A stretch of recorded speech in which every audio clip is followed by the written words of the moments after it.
ठंडा है, ब्लैंकेट से बाहर निकला नहीं जा रहा। अभी मार्केट जाकर सब्जियां लानी है, नाश्ता बनाना है। बाप रे बाप, राज को बोलती हूँ 7 फेरे लिए, इसने मुझसे इतना तो कर ही सकता है।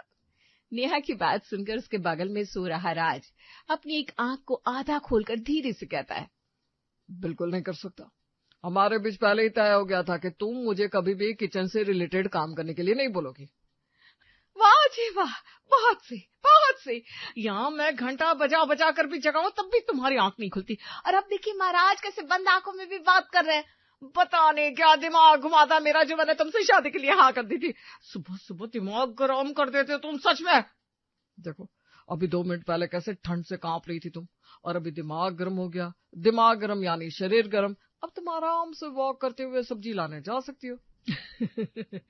जाओ पत्नी श्री, विजयी भव। पहले थर्मल, फिर सूट, उसके ऊपर स्वेटर, उसके ऊपर ओवरकोट, और फिर कहीं कानों में हवा ना चली जाए इसके लिए एक शॉल से खुद को कवर करके नेहा सब्जी मंडी के लिए निकल जाती है। मैंने तो पहले ही कहा था 2-4 रुपए के पीछे रहेगी तो ठंड में तुझे ही ठिठुरना पड़ेगा।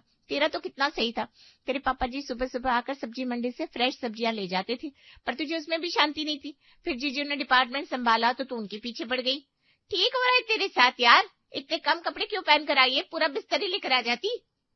कभी कभी ना समझ में नहीं आता, तू मेरी सहेली है या मेरी ननद। जब देखो मेरे ससुराल वालों का साइड लेती रहती है। यहाँ ठंड से हालत खराब है, अभी सब्जियां लेकर घर जाना है, फिर नहाना है, फिर खाना बनाना है। भगवान, कहीं मर ना जाऊं मैं। गृहिणी होकर इतनी लो फ्रीक्वेंसी की बातें करेगी तो कैसे चलेगा।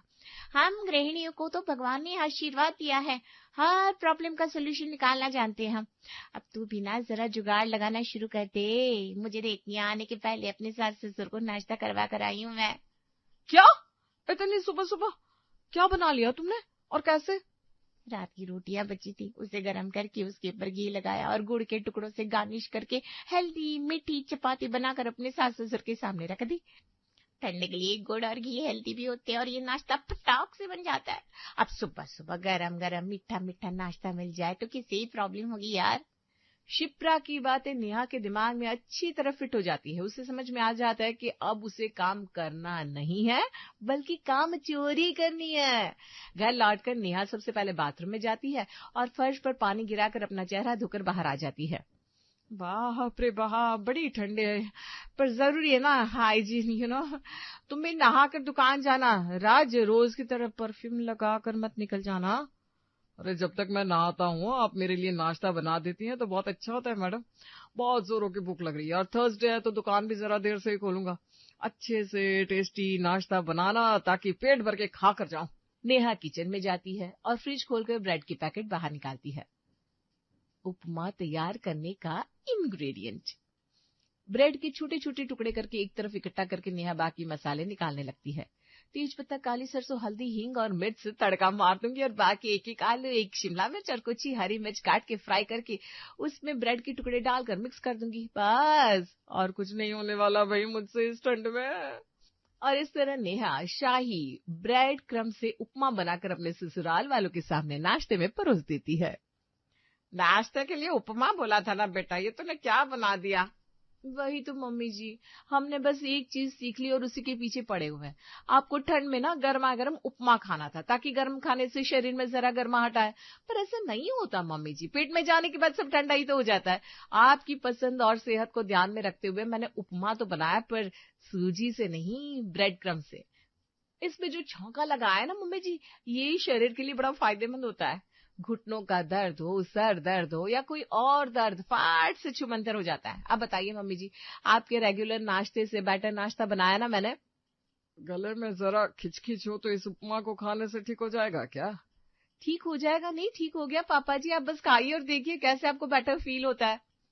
नाश्ता का मामला सॉर्टेड था। अभी सबको नाश्ता करवाने के बाद नेहा आराम से अपने कमरे में जाकर कंबल में घुस जाती है।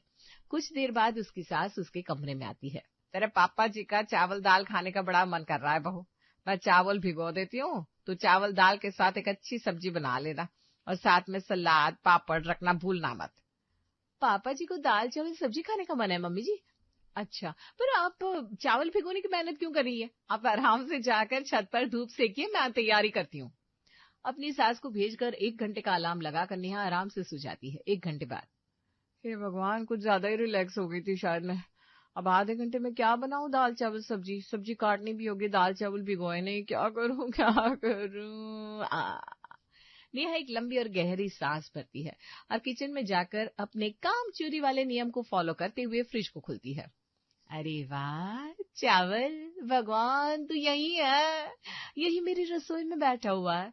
कल का बचा हुआ चावल फ्रिज में ही रखा है, इसे मसाला चावल बना देती हूँ। थोड़ा सा लहसुन का तड़का भी दे दूंगी, फिर कह दूंगी, मम्मी जी लहसुन नहीं खाया सर्दी में तो क्या खाया?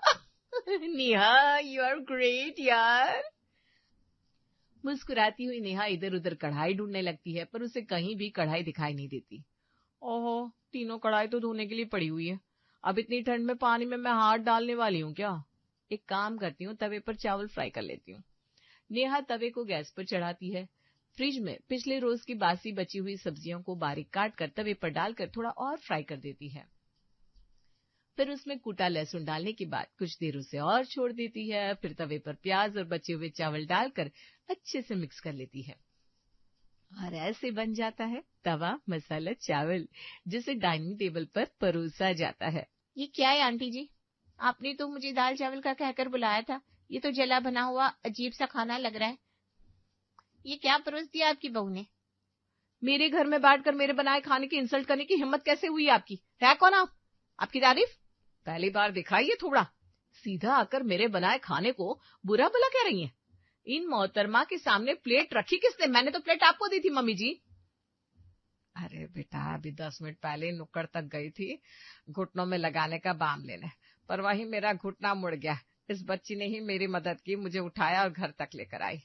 ऐसे में मैं इसे बिना खाना खिलाए कैसे भेज दी थी, तो साथ में बिठा लिया। अब तो काफी पढ़ी लिखी लगती है निकिता जी। 1 नंबर की ग्रेजुएट हूं मैं, तभी तो आंटी को गिरते हुए देखा और मैंने उन्हें उठा लिया, वरना मैं चाहती तो उन्हें जमीन पर मूर्छित छोड़कर भी जा सकती थी, पर मेरी पढ़ाई मुझे ऐसे संस्कार नहीं सिखाती। और मेरी सास इसी तरह रोड पर गिरती पड़ती ना रहे, इसीलिए तो मैंने उनके लिए मसाला चावल बनाया है।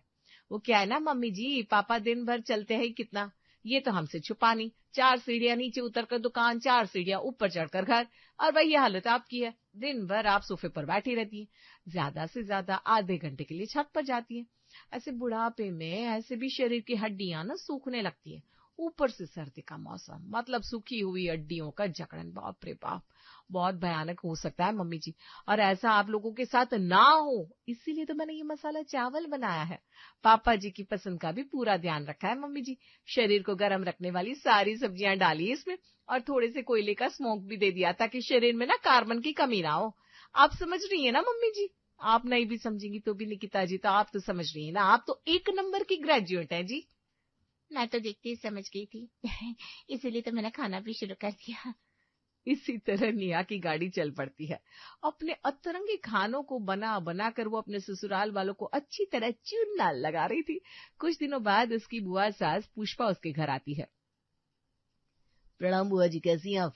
इतने दिनों बाद आई और दरवाजे पर खड़ी है। अंदर आइए, अंदर आइए। ऐसे कैसे बेटा, मेरा अचार तो बाहर ही है। गाड़ी में अपने अचार की बनिया साथ लेकर मैं आई हूँ, अंदर लेकर आ बेटा। पुष्पा जाकर घर के हॉल में किसी महारानी की तरह सज जाती है।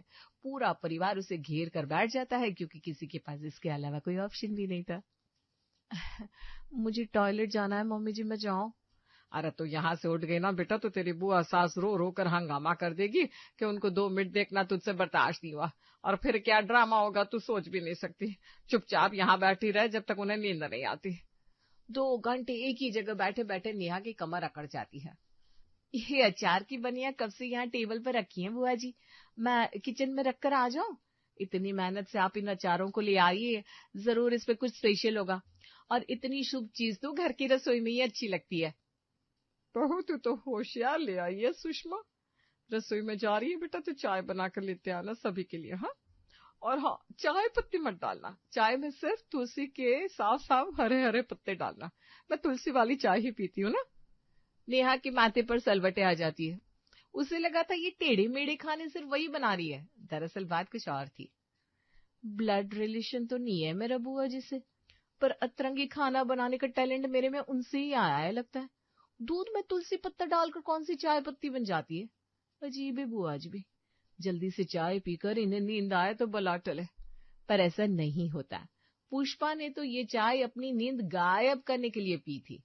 कोई सीलिंग को देख रहा था, कोई फर्श को, कोई बार बार अपनी कमर सीधी कर रहा था, कोई फोन पर वक्त देख रहा था। अरे इतने दिनों बाद तेरे घर आई हूँ सुषमा, बिरयानी तो बनाकर खिला दे। नेहा बनाकर खिलाएगी ना बुआ जी। नेहा खाना बनाने में बहुत माहिर है। अब तुम्हें ही सब संभालना है नेहा। नेहा तो झोल करने में माहिर थी। वो किचन में जाती है, कुकर में चावल, अचार, जरा सा तेल, खड़े मसाले और नमक डालकर एक सीटी लगाकर बिरयानी तैयार कर लेती है।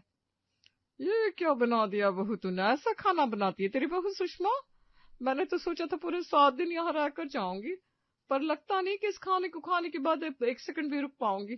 तुम्हें पता है ना सुरेश, मुझे खाने के साथ मजाक पसंद नहीं है। रुकना भी नहीं चाहिए दीदी आपको यहाँ पर। क्या कर सकते हैं, ऐसा ही खाना बनाती है नेहा, और मुझे रसोई में जाने भी नहीं देती।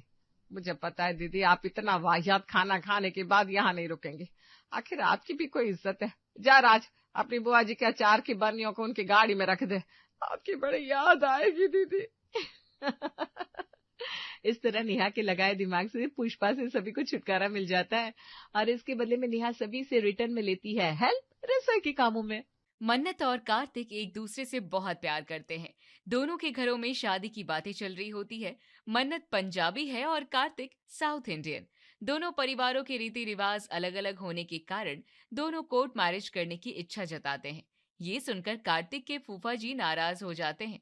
नहीं जी, कल्याणम तो साउथ इंडियन तरीके से ही होगी। कल्याणम? भाई साहब, हम यहाँ किसी कल्याणम की बात करने नहीं आए, हम तो कार्तिक और मन्नत की शादी की बात करने आए हैं। अंकल जी, फूफा जी शादी की ही बात कर रहे हैं। हमारे यहाँ कल्याणम का मतलब शादी होती है। वेडिंग जी, अगर वेडिंग साउथ इंडियन तरीके से नहीं होगा तो हम जा रहा है, हम वेडिंग में नहीं आएगा। दोनों पक्षों का परिवार कार्तिक के घर पर एक साथ बैठकर शादी पर डिस्कशन कर रहा होता है। कार्तिक के फूफा कैलाश नाथ नाराज होकर वहां से जाने लगते हैं। अरे रुक जाइए जमाई जी, बैठ जाइए, हम आपको नाराज थोड़ी ना होने देंगे। शादी तो साउथ इंडियन तरीके से ही होगी, क्यों भाई साहब? रमन मन्नत के पिता की ओर देखता है। हाँ भाई साहब, भाई शादी का मामला है, शादी तो रीति रिवाजों के साथ ही अच्छी लगती है। हम मन्नत और कार्तिक की शादी साउथ इंडियन तरीके से ही करेंगे। तो ठीक है, ये तय रहा कि रमन और मन्नत की शादी साउथ इंडियन तरीके से ही होगी। जी भाई साहब, आपको शिकायत का कोई मौका नहीं मिलेगा।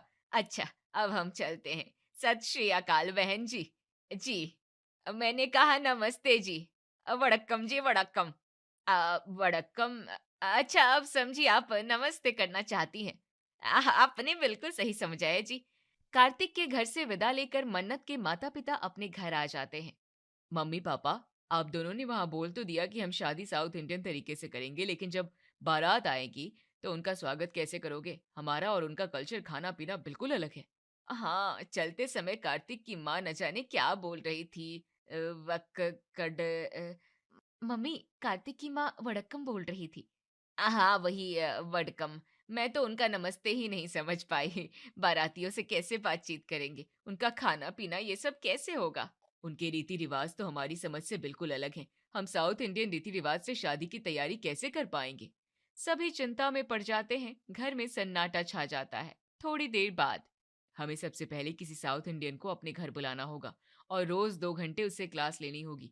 उससे साउथ इंडियन भाषा सीखनी होगी, उनके यहाँ शादी कैसे होती है वो सीखनी होगी, और शादी में क्या खाना बनेगा, कैसे बनेगा, वो सब सीखना होगा। इससे शायद हमें कुछ मदद मिल जाए। कुछ नहीं, काफी मदद मिल जाएगी।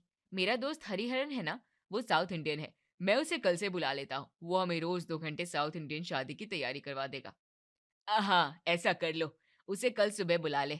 दूसरे दिन से देव अपने साउथ इंडियन दोस्त हरिहरन को अपने घर पर बुला लेता है। हरिहरन बेटा, तू तो जानता है कि मन्नत की शादी एक साउथ इंडियन लड़के के साथ होने वाली है। अब हमें शादी साउथ इंडियन तरीके से करनी है। हम ठहरे पंजाबी, हमें साउथ इंडियन रीति रिवाजों के बारे में कुछ भी नहीं पता। अब तू ही हमारी कुछ मदद कर सकता है ताकि मन्नत की शादी अच्छे से हो जाए, सभी बाराती हमारे यहाँ से खुश होकर जाएं। कंटी पक्का, कंटी पक्का। क्या बेटे, हम तो बस तुमसे थोड़ी सी मदद मांग रहे हैं। जरूर आंटी, मैं आपकी मदद जरूर करूंगा। आखिर मन्नत मेरी भी तो बहन है। मैं आप लोगों को वो सब बताऊंगा जो एक साउथ इंडियन शादी में होती है। हाँ बेटा बता। अंकल जी, सबसे पहले तो आप लोग मुझे ये बताइए कि आप लोग सुबह कितने बजे सोकर उठते हैं। मैं तो 10 बजे सोकर उठ जाता हूँ। तेरी आंटी जल्दी उठ जाती है। जल्दी मतलब कितने बजे? बेटे, अब तुझसे क्या छिपाना, तू तो घर का ही है। हमें रात में सोते सोते काफी देर हो जाती है, तो सुबह मेरी नींद भी 9-10 बजे ही खुलती है। चेंज करो आंटी जी, ये आदत अभी के अभी चेंज करो। क्यों बेटे, हमारे 9-10 बजे उठने से बारातियों को कैसी प्रॉब्लम? आंटी जी, साउथ इंडियन शादी सुबह 4 बजे होती है। क्या? सुबह 4 बजे? सुबह 4 बजे तो हमारा सोने का टाइम है। सुबह 4 बजे तो हमारी आत्मा भी सोकर नहीं उठेगी। तो फिर आप लोग ये शादी भूल जाओ।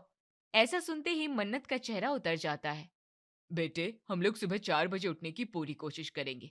कोशिश नहीं करनी है अंकल जी, आदत डालनी है। आज से आप लोगों को जल्दी सोना है और सुबह जल्दी उठने की आदत डालनी है। ठीक है बेटे।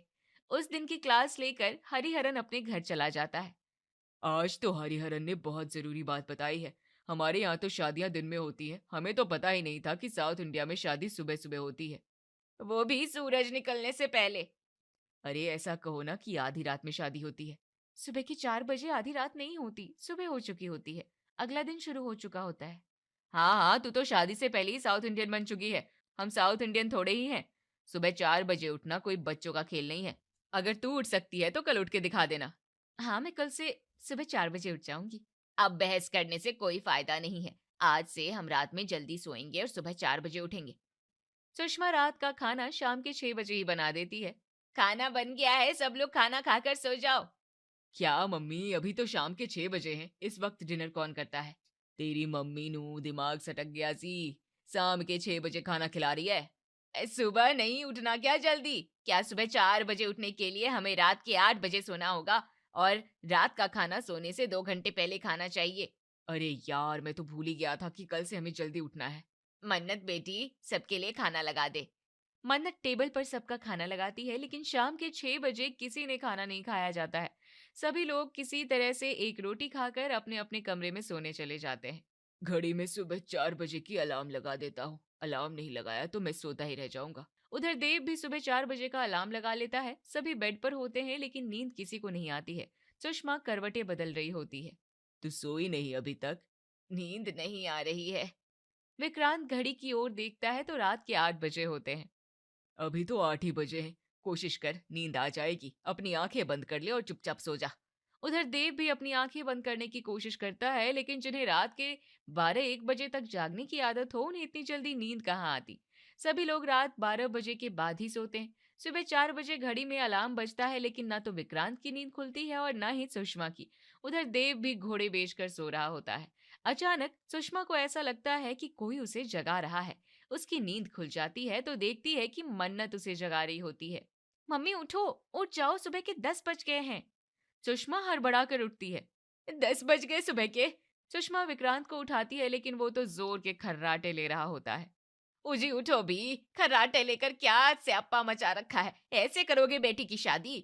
क्यों, क्या हो गया? इतनी प्यारी नींद आ रही थी, क्यों जगा दी? सुबह के 10 बज गए हैं। विक्रांत घड़ी की ओर देखता है। मैंने तो सुबह 4 बजे का अलार्म लगाया था। अलार्म नहीं बजा क्या? अलार्म बजा और इतना बजा कि हमारे पड़ोसी तक उठ गए। पड़ोसी भी उठ गए, लेकिन हम नहीं उठ पाए। हमें सुबह जल्दी उठने की आदत डालनी ही होगी। ऐसे तो हो चुकी मन्नत की शादी। पूरा परिवार ये प्रण लेता है कि जैसे भी करके अगले दिन से सुबह 4 बजे उठेगा। शाम को जब हरिहरन उनके घर आता है। अंकल जी, उम्मीद करता हूँ आप लोग आज सुबह जल्दी उठे होंगे। हरिहरन बेटे, हमने कोशिश तो बहुत की, लेकिन बरसों की आदत एक दिन में नहीं जाती। हम आज तो दिन के 10 बजे उठे थे, लेकिन हम प्रॉमिस करते हैं कि कल से हम लोग सुबह 4 बजे उठ जाएंगे। ठीक है अंकल जी, एक बार पहले आप लोग सुबह जल्दी उठने की आदत डाल लो, फिर मैं आप लोगों को बताऊंगा कि आगे क्या करना है। ठीक है बेटे।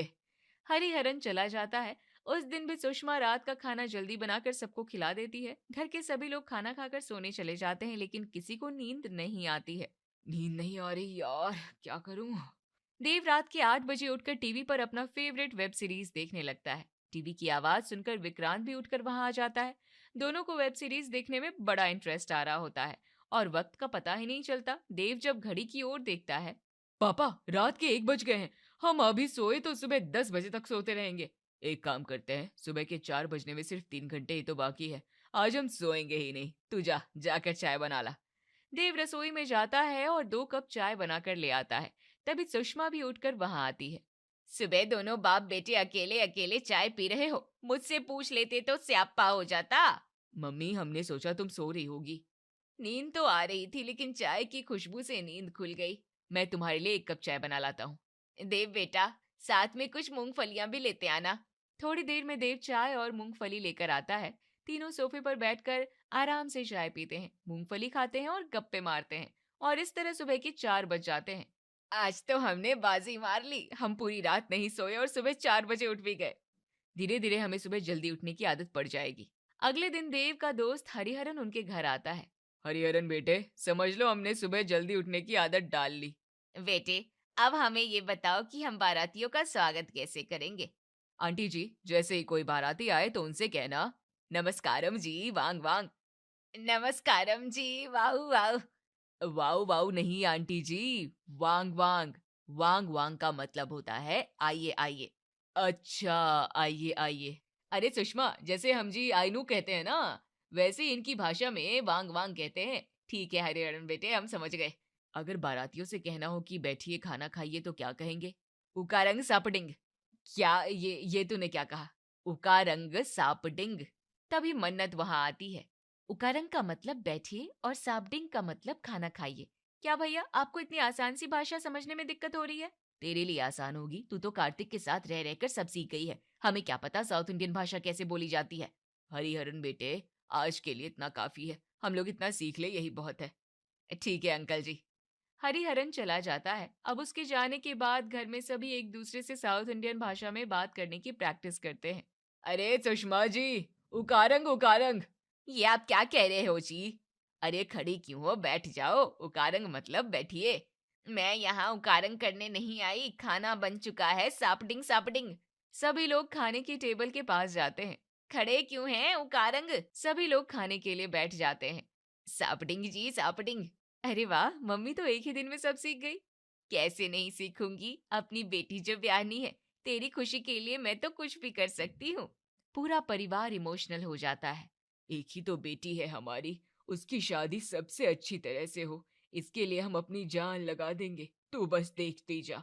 पापा, अब हमें हरिहरन से ये सीखना होगा कि शादी में खाने का मेन्यू क्या होना चाहिए।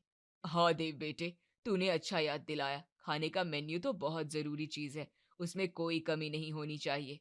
अगले दिन विक्रांत और सुषमा हरिहरन से खाने के मेन्यू के बारे में पूछते हैं। हरिहरन बेटे, तो ये बता कि शादी वाले दिन खाने के मेन्यू में हम ऐसा क्या रखें जिसे खाकर सभी बाराती खुश हो जाएं? आंटी जी, वैसे तो आपको पता ही है कि साउथ इंडिया में इडली डोसा ही खाई जाती है, लेकिन शादी पार्टियों में रसम का खास महत्व होता है। रसम? कौन सी रसम? रस्में तो निभाई जाती हैं। आंटी जी, रसम एक साउथ इंडियन डिश है, वो बहुत फेमस होती है। अच्छा, ये खाने की चीज है। जी, इसके अलावा नारियल और इमली के चावल, मधु वड़ा, मीठे में गुलाब जामुन और पायसम, और हाँ, लास्ट में फिल्टर कॉफी जरूर रखना। ठीक है बेटे। अब मन्नत का पूरा परिवार साउथ इंडियन डिश बनाने और खाने की आदत डालने लगता है। माँ, आज तुमने खाने में क्या बनाया है? आज मैंने नारियल के चावल और रसम बनाया है, खा के देख कैसी बनी है। नारियल के चावल? माँ, तुमने रोटी क्यों नहीं बनाई? घर में आटा खत्म हो गया था क्या? अगर आटा नहीं था तो भटूरे बना लेती, साथ में छोले भी बन जाते। अरे मक्के की रोटी ही बना लेती। बस, आप लोगों की फरमाइशें पूरी हो गई हो तो चुपचाप खाना खा लो। भूल गए क्या, हमें अलग अलग तरह के चावल बनाने और खाने की आदत डालनी है। अरे जब हलवाई खाना बनाएंगे तो यही सब तो बनाएंगे ना। अब शादी में अचानक से हमसे ऐसा खाना तो खाया नहीं जाएगा। हाँ बेटे देव, हमें चावल खाने की आदत डालनी पड़ेगी, खा ले। लेकिन शादी में हमारे साइड के मेहमान भी तो आएंगे, वो साउथ इंडियन खाना कैसे खाएंगे? हमें तो रोटी खाने की आदत है। हम शादी में दोनों तरह का खाना बनवाएंगे, कम से कम फूफा जी नाराज तो नहीं होंगे। फूफा जी क्या? बाराती सराती सारे खुश होकर जाएंगे जब उन्हें उनकी पसंद का खाना मिलेगा। सुषमा यूट्यूब देखकर रोज कुछ न कुछ साउथ इंडियन खाना बनाती। माँ, आज तो तुमने बहुत टेस्टी इडली सांभर बनाई है, और इसके साथ जो नारियल की चटनी है वो तो लाजवाब है। हमने साउथ इंडियन खाना पहले क्यों नहीं ट्राई किया? हमें तो पता ही नहीं था कि इडली डोसा इतने टेस्टी होते हैं। मेरी वजह से आप लोगों को साउथ इंडियन खाना खाने का मौका मिल रहा है। हाँ, ये तो सच बात है। और तेरी वजह से हम एक नए कल्चर, एक नई संस्कृति को इतने करीब से जान रहे हैं। हमें बहुत अच्छा लग रहा है। मन्नत भी अक्सर घर में कुछ न कुछ साउथ इंडियन खाना बनाती है। एक दिन वो शाम के वक्त मधु वड़ा बनाती है, जो सबको बहुत पसंद आता है। घर के सारे लोग अब चाय की जगह फिल्टर कॉफी पीना शुरू कर देते हैं। अब मन्नत की शादी की तैयारियां लगभग पूरी हो चुकी थी। घर वाले सोने जागने से लेकर खाने पीने बोलने चालने तक की प्रैक्टिस कर चुके होते हैं। अब हमें कार्तिक के माता पिता से मिलकर शादी की तारीख पक्की कर लेनी चाहिए। पापा, एक चीज तो रह गई। अब कौन सी चीज बाकी रह गई है? कपड़े। शादी में मैं क्या पहनूंगी? उस दिन मुझे एक साउथ इंडियन दुल्हन के लिबास में होना होगा और आप लोगों को भी साउथ इंडियन कपड़े पहनने होंगे। हाँ पापा, मन्नत ठीक कह रही है। जब हमने सारी चीजें सीख ली है तो साउथ इंडियन कपड़े पहनना भी सीख ही ले। ठीक है, तू हरिहरन को बुला, वही हमें गाइड करेगा। देव हरिहरन को फोन करके बुलाता है। हरिहरन उनके घर आता है। हरिहरन बेटे, हमें शादी में कैसे कपड़े पहनने चाहिए? मेरा मतलब है, तुम्हारे यहाँ शादियों में कैसे कपड़े पहने जाते हैं? अंकल जी, हमारे यहाँ शादियों में दुल्हन कांजीवरम सिल्क की साड़ी पहनती है। मन्नत के लिए कांजीवरम सिल्क की साड़ी आनी चाहिए। आंटी जी के लिए भी कांजीवरम सिल्क की साड़ी सही रहेगी। आप दोनों को सफेद या क्रीम कलर की धोती और पट्टू कुर्ता पहननी होगी। धोती का नाम सुनते ही विक्रांत और देव के चेहरे पर 12 बजने लगते हैं। धोती? हमने धोती तो कभी पहनी नहीं। कोई ना अंकल जी, मैं आप दोनों को धोती पहनाना सिखा दूंगा। ठीक है, तो कल मेरे साथ शॉपिंग पर चलेगा। मैं साड़ियाँ, धोती और कुर्ता सब खरीद लूंगा। हाँ, मैं तेरे साथ चलूंगा, सारे कपड़े खरीदवा दूंगा। अगले ही दिन देव हरिहरन के साथ मार्केट जाकर साड़ियाँ और धोती कुर्ता खरीद कर घर ले आता है। हरिहरन बेटे, हम धोती पहनेंगे कैसे? हमने कभी धोती नहीं पहनी। अंकल जी, मैं आपको धोती पहनना सिखा दूंगा। हरिहरन विक्रांत और देव दोनों को धोती पहनाता है। हाँ बेटे, अब हमें सब समझ आ गया। दूसरे दिन विक्रांत और देव खुद से धोती पहनने की कोशिश करते हैं, लेकिन नहीं पहन पाते हैं। वे धोती को लुंगी की तरह बांध लेते हैं। ये आप दोनों ने क्या पहना है? तुझे दिखाई नहीं दे रहा? हमने धोती पहनी है। मन्नत जोर जोर से हंसने लगती है। इसे धोती कहते हैं। धोती ऐसे पहनी नहीं जाती, ये तो लुंगी लग रही है। तो तू ही बता दे, धोती कैसे पहनी जाती है? हमें जैसे आती थी हमने पहन ली। हमें धोती पहननी सीखनी होगी। दोनों बाप बेटे यूट्यूब का सहारा लेकर धोती पहनना सीखने की कोशिश करते हैं, लेकिन नाकाम रहते हैं। देव फिर से हरिहरन को बुलाता है और उससे कहता है कि उन्हें धोती पहनना एक बार फिर से सिखा दे। हरिहरन उन्हें बार बार धोती पहनना सिखाता है। हरिहरन बेटे, सारी चीजें तो हमने सीख ली है, बस धोती पहनने में हमारे पसीने छूट रहे हैं। कोई नहीं अंकल, मैं कुछ दिन तक लगातार आकर आप दोनों को धोती पहनना सिखा दूंगा। आप दोनों जल्दी धोती पहनना सीख जाओगे। ये इतना भी मुश्किल काम नहीं है। थैंक यू यार, तूने हमारी बड़ी हेल्प कर दी है। अरे तू कैसी बात कर रहा है, तू यार है मेरा। हरिहरन कई दिनों तक उनके घर आता और रोज उन्हें धोती पहनना सिखाता। आखिरकार विक्रांत और देव दोनों धोती पहनना सीख ही लेते हैं। अब हमारी सारी क्लासेस पूरी हो गई। अब हम साउथ इंडियन वेडिंग के लिए तैयार हैं। हम लोग तो पूरी तरह से साउथ इंडियन बन चुके हैं। अब हमें लड़के वालों से मिलकर उन्हें बता देना चाहिए कि हम उनके रीति रिवाज से शादी करने के लिए तैयार हैं। हम कल ही कार्तिक के घर जाएंगे और शादी की तारीख पक्की कर देंगे। अगले दिन विक्रांत, सुषमा और देव तीनों कार्तिक के घर जाते हैं। भाई साहब, हम लोग अब अच्छी तरह से साउथ इंडियन कल्चर को समझ चुके हैं और आपके रीति रिवाजों और रस्मों के मुताबिक शादी करने के लिए रेडी हो चुके हैं। हाँ भाई साहब, अब फूफा जी को बुला लीजिए। अब जब शादी साउथ इंडियन तरीके से हो ही रही है तो फूफा जी क्या कोई भी रूठ कर नहीं जाएगा। विक्रांत और सुषमा की बातें सुनकर रमन और पद्मा दोनों हंसने लगते हैं। आप दोनों हंस क्यों रहे हैं? क्या बात है? अयो भाई साहब, हमने तो आपसे मजाक किया था। फूफा जी भी नाराज तो तब होंगे ना जब हम उन्हें शादी में बुलाएंगे। क्या आप उन्हें शादी में नहीं बुला रहे? नहीं, हम तो फूफा जी को शादी में बुला ही नहीं रहे। क्यों भाई साहब, ऐसी क्या बात हो गई? बहन जी, ये शादी साउथ इंडियन तरीके से नहीं होगी, बल्कि हम तो ये शादी कोर्ट मैरिज करना चाहते हैं। और कोर्ट मैरिज में रिश्तेदारों का क्या काम?